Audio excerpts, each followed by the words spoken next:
Hello everyone, welcome back to my new video. আজকে আমরা দেখতে চলেছি 2023 সালে মুক্তিপ্রাপ্ত গুটলে লাড্ডু মুভির এক্সপ্লেনেশন, যার IMDb রেটিং হচ্ছে 7.6 আউট অফ 10। মুভির ডিরেক্টর হচ্ছে ইসরাত খান। এই মুভিতে দেখবো কি করে খুবই দরিদ্র ঘরের ছোট্ট ছেলে স্কুলে ভর্তি হওয়ার জন্য লড়াই করে, যেখানে কিনা বস্তির সব ছেলেরাই ছোট্ট থেকে কাজ করে। তো চলুন কথা না বলে শুরু করা যাক আজকের মুভির এক্সপ্লেনেশন।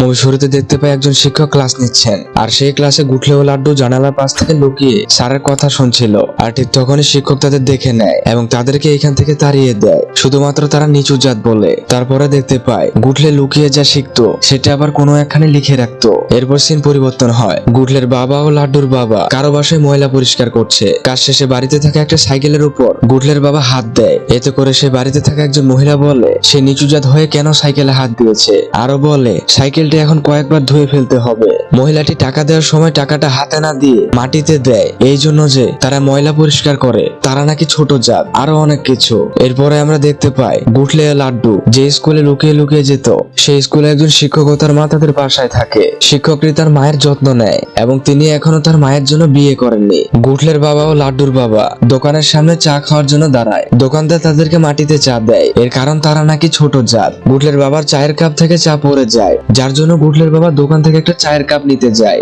এই দেখে দোকানদার অনেক রেগে যায় এবং গুটলের বাবাকে মারতে থাকে। তারপর আমরা দেখি স্কুলে একজন পলিটিশিয়ান এসেছে, যিনি কিনা সেখানকার খুবই প্রভাবশালীদের মধ্যে একজন। তিনি সবার উদ্দেশ্যে বলে সংবিধানে আছে সকল মানুষদেরই পড়ার অধিকার রয়েছে। ঠিক সেই সময় গুটলে এসে বলে তাহলে আমরা কেন স্কুলে পড়তে পারি না। এটা শোনার পর সেই পলিটিশিয়ান তাকে কাছে ডাকে এবং তাকে আশ্বাস দেয় যে সে ওখানে পড়বে। কিন্তু যখনই সে শুনতে পারে গুটলে নাকি নিচু জাত, তার বাবা ময়লা পরিষ্কার করে, তখনই সে তাকে চলে যেতে বলে।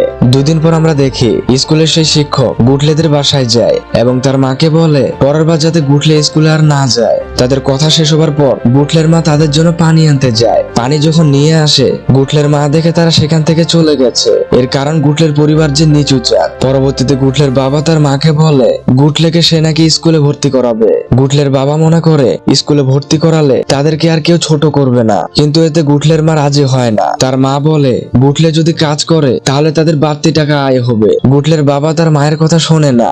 এরপর দেখি গুটলের বাবা গুটলেকে স্কুলে ভর্তি করার জন্য স্কুলের শিক্ষককে অনুরোধ করে। শিক্ষক জানায় এই স্কুলে ফি অনেক বেশি। গুটলের বাবা জানায় যত কষ্টই হোক সে ফি দেবে, এমনকি তাদের পায়ে পর্যন্ত পড়ে। শিক্ষক তাকে ভুল বুঝিয়ে বাড়ি পাঠিয়ে দেয়। এরপরের সিনে দেখি লাড্ডুকে তার বাবা বোঝায় সে যদি তার বাবার সাথে কাজে যায় তাহলে সে লাড্ডু খেতে পারবে, এবং এতে করে লাড্ডু এত ছোট থাকা সত্ত্বেও সে কাজ করতে যাওয়ার জন্য রাজি হয়ে যায়। পরবর্তীতে আমরা দেখি লাড্ডু তার বাবা ও গুটলের বাবা একসাথে মিলে ময়লা পরিষ্কার করছে। কিছুক্ষণ কাজ করার পর অসতর্কবশত লাড্ডু ড্রেনে পড়ে যায়, এতে করে সে মাথায় অনেক চোট পায় এবং সবশেষে লাড্ডু মারা যায়। লাড্ডুর মৃত্যুর পরে গুটলের বাবা জেদ আরো বেড়ে যায় এবং সে সেই পলিটিশিয়ানের সাথে দেখা করে। এতে করে লাভের লাভ তো কিছুই হয় না, বরং সেই পলিটিশিয়ান গুটলের বাবাকে ধাক্কা দিয়ে বের করে দেয়। এরপরে আমরা দেখি স্কুলের সেই শিক্ষকটি গুটলের বাবাকে বোঝাচ্ছে সংবিধানে কোনো জাত ভেদাভেদ নেই, সকলেরই পড়াশোনা করার সমান অধিকার আছে। এই কথা শোনার পর গুটলের বাবা বস্তির সবাইকে নিয়ে একটি আলোচনায় বসে।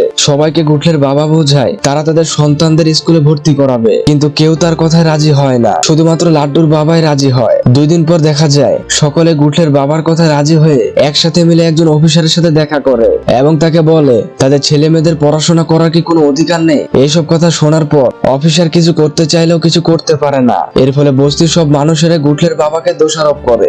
গুটলের বাবা বাড়ি ফিরে গুটলেকে বলে সে আর স্কুলে ভর্তি হবে না এবং তার স্কুল ড্রেসটাও জ্বালিয়ে দিতে যায়। তবে গুটলের মা বাধা দেয় এবং বলে সে গুটলেকে স্কুলে ভর্তি করাবে। এত কিছুতে গুটলের বাবা খুবই ভেঙে পড়ে। পরবর্তীতে দেখা যায় যে স্কুলে গুটলে যাইতো পড়াশোনার জন্য, সেই স্কুলে গুটলে এসেছে ময়লা পরিষ্কার করতে। কিছুদিন পর স্কুলের সেই শিক্ষকটির মা মারা যায়, এতে করে শিক্ষকটি খুবই কান্না করে। পরের সিনে আমরা দেখি শিক্ষকটি সেই স্থানে যায় যেখানে গুটলে স্কুল থেকে যা শিখে আসতো তার পড়াগুলো লিখতো।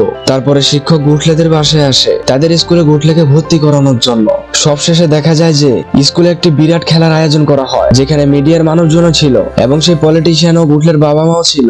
শিক্ষক এখানে সবার সামনে বলে যে দৌড় খেলায় গুটলে প্রতিযোগিতায় নামবে এবং গুটলে যদি জিতে তাহলে তাকে স্কুলে ভর্তি করানো হবে। পলিটিশিয়ান এটা শোনার পরে রেগে গেল, কিছু করার ছিল না, কারণ সেখানে মিডিয়ার মানুষজন ছিল। এরপর গুটলের বাবা গুটলেকে খুবই ভালোভাবে বোঝায় যাতে করে গুটলে দৌড় খেলায় জিতে। তারপর আমরা দেখি গুটলে যখন দৌড় খেলার জন্য প্রস্তুত হয় তখন সেখানে থাকা বাচ্চাদের বাবা মায়েরা গুটলেকে দূরে দাঁড়াতে বলে, কারণ সে নাকি নিচু জাত। গুটলে সবার পেছনে দাঁড়ায় এবং তাকে অনেক বড় জুতা পরতে দেওয়া হয় যাতে করে গুটলে দৌড়াতে না পারে। এত কিছু করে গুটলেকে আটকে রাখা যায়নি এবং অবশেষে এত কষ্টের পরে গুটলে খেলায় জয়ী হয়। আর এখানে এই মুভিটি শেষ হয়ে যায়। গাইস, একটা কথা বলি, কখনোই কোনো পেশাকে ছোট করে দেখবেন না। আজ এ পর্যন্তই, দেখা হবে কোনো মুভির গল্প নিয়ে। ততদিন ভালো থাকুন, সুস্থ থাকুন।